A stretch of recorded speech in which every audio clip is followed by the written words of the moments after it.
మరి నిన్నగాక మొన్న కలెక్టర్ల సమావేశంలో గౌరవ ముఖ్యమంత్రి రేవంత్ రెడ్డి గారు మరి ఒక 99 రోజుల ప్రణాళిక, ప్రజాపాలన ప్రగతి ప్రణాళిక అనే ఒక 99 రోజుల కార్యక్రమాన్ని కలెక్టర్లకు చెప్పి మీరంతా కూడా చేయండి అని చెప్పి మరొక అటెన్షన్ డైవర్షన్ కార్యక్రమానికి తెరలేపింది. మరి రేవంత్ రెడ్డి గారు అంటేనే రామ్జీ నగర్ గ్యాంగుల్లో ఎట్లయితే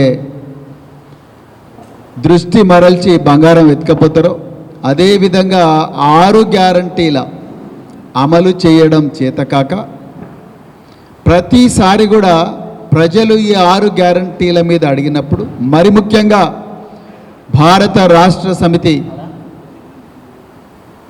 6 గ్యారంటీల మీద వీరోచిత పోరాటం చేస్తూ ప్రజల గుండెల్లో స్థానం సంపాదించుకుంటున్న ప్రతిసారి కూడా రేవంత్ రెడ్డి గారు అటెన్షన్ డైవర్షన్ చేస్తున్నారు. ఈ 2.5 సంవత్సరాల్లో కాళేశ్వరంలో మేడిగడ్డను కూలగొట్టి పీసీ గోస్ కమిషన్ వేసి అటెన్షన్ డైవర్షన్. అదేవిధంగా ఎలక్ట్రిసిటీ కేసీఆర్ గారు 20,000 మెగావాట్ల ఎలక్ట్రిసిటీని విద్యుత్తు ఉత్పాదనను పెంచితే దాని మీద జస్టిస్ నరసింహారెడ్డి కమిషన్ వేశారు. కేటీఆర్ గారు మొబిలిటీ వ్యాలీ అని చెప్పి తెలంగాణను విద్యుత్ వాహనాల కేంద్రంగా తయారు చేయాలని తలిస్తే వారి మీద ఫార్ములా ఈ కేసు పెట్టారు. హరీష్ రావు గారు ప్రతిరోజు కూడా ఈ 6 గ్యారంటీల అమలును కానీ, లేకపోతే తెలంగాణ రైతులకు నీళ్ళల్లో మరి అన్యాయం జరుగుతూ ఉన్నది, పోరాడి తెచ్చుకున్న తెలంగాణలో నీళ్ళ విషయంలో అన్యాయం జరుగుతుందంటే వారి మీద కూడా పంజాగుట్టలో అక్రమ కేసులు పెట్టారు. ఇప్పుడు ట్యాపింగ్ అని చెప్పేసి ధారావాహిక సీరియల్ నడుస్తూ ఉన్నది. ఇవన్నీ కాదు, అయినా కూడా బీఆర్ఎస్ పార్టీ లొంగకుండా వీరోచిత పోరాటం ప్రజల కోసం చేస్తూ ఉంది. వీళ్ళకి ఎట్లయినా ఆగేటట్టు లేరు అని చెప్పి ఇప్పుడు మళ్ళీ ఒక కొత్త డ్రామాకు రేవంత్ రెడ్డి ప్రభుత్వం తెరలేపింది. అదే ఈ 99 రోజుల ప్రగతి ప్రణాళిక ప్రజాపాలన.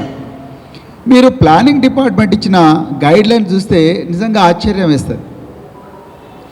అధికారులంట ప్రతిరోజు కూడా ఈ 99 రోజులు శానిటేషను, తర్వాత పెండింగ్ ఫైల్స్ క్లియర్ చేయాలి, అదేవిధంగా పరిసరాలను కూడా జాగ్రత్తగా పెట్టుకోవాలి, అదేవిధంగా ఇంకేమైనా ఉంటే అవన్నీ చేయాలంటున్నారు. మరి నిజంగా రేవంత్ రెడ్డి గారు ముఖ్యమంత్రిగా పాలన ఏమన్నా 2.5 సంవత్సరాల్లో నేర్చుకున్నారా? వారి మంత్రివర్గ సభ్యులు ఏమైనా నేర్చుకున్నారు? నిజంగా మాకు సీరియస్ డౌట్ వస్తుంది.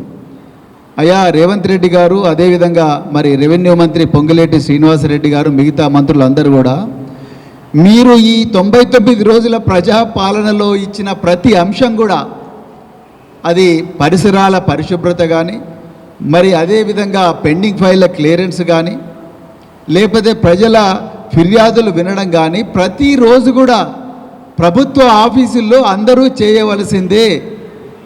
వాళ్ళకు జీతాలు వచ్చేది అందుకొరకే. జీవో మన ట్రెజరీ అకౌంట్ నెంబర్ 010 హెడ్ కింద అందరికి కూడా జీతాలు వచ్చేది ఇందుకోసమే. వాళ్ళు జీతాలు తీసుకొని ప్రతిరోజు చేసే పని ఇదే. మీరు కొత్తగా 99 రోజుల ప్రజాపాలన ప్రగతి ప్రణాళిక అంటున్నారు. నిజానికి ఇక్కడ తెలంగాణలో ప్రజల మీద ప్రతీకార పాలన నడుస్తున్నది, ప్రజాపాలన కాదు. ప్రజలను దోపిడీ చేసే పాలన నడుస్తూ ఉన్నది. నేను దానికి కొన్ని ఉదాహరణలు కూడా ఇప్పుడు మీ ముందర పెడతాను. ఇక ప్రగతి ప్రణాళిక, నిజంగా తెలంగాణలో ప్రగతి ఉన్నదా? పూర్తిగా కాంగ్రెసు పాలనలో అడుగంటిపోయింది. పోరాడి తెచ్చుకున్న తెలంగాణ 2014 నుండి 2023 వరకు కేసీఆర్ గారు పరుగులు పెట్టించి అధికార యంత్రాంగాన్ని ఎన్నో అద్భుతమైన, ప్రపంచమే ముక్కు మీద వేలేసుకునేలా గొప్పగా మరి పథకాలు పెట్టి నిరంతరం తెలంగాణలో ప్రతి ఇంట్లో కూడా తల్లిదండ్రులు కూర్చున్నప్పుడు కానీ, పిల్లలు అన్నం తినడానికి కూర్చున్నప్పుడు కానీ, ప్రతి చోట కూడా కేసీఆర్ గారి కార్యక్రమాల మీద చర్చ జరిగేది. అది రైతు బంధు స్కీమ్ కావచ్చు, మిషన్ భగీరథ కావచ్చు, 1 కోటి ఎకరాలకు నీళ్ళు ఇవ్వడం కావచ్చు, విద్యార్థులకు గురుకులాలు ఇవ్వడం కావచ్చు, దాదాపు 3 లక్షల ఉద్యోగాలు ప్రభుత్వ రంగంలో ఇవ్వడం కావచ్చు, గురుకుల పాఠశాలలు పెట్టడం కావచ్చు, కళ్యాణ లక్ష్మి కావచ్చు, షాదీ ముబారక్ కావచ్చు, దళితులకు 3 ఎకరాల భూమి కావచ్చు, దళిత బంధు కావచ్చు, గిరిజన బంధు కావచ్చు, ఇంకా ఎన్నో స్కీములు. వీటన్నిటి మన ఊరు మనబడికి సంబంధించి కానీ, పల్లె ప్రగతి, పట్టణ ప్రగతి, వీటన్నిటి మీద కూడా ప్రతిరోజు కూడా చర్చ జరిగేది తెలంగాణలో ప్రతి ఇంట్లో కూడా. ఆ ప్రగతి అనేది ఈరోజు కుంటుపడ్డది. దానికి కూడా నేను ఉదాహరణలు చెప్తాను. అదేవిధంగా ప్రగతి ప్రణాళిక లేదు, అదేవిధంగా ప్రజాపాలన లేదు.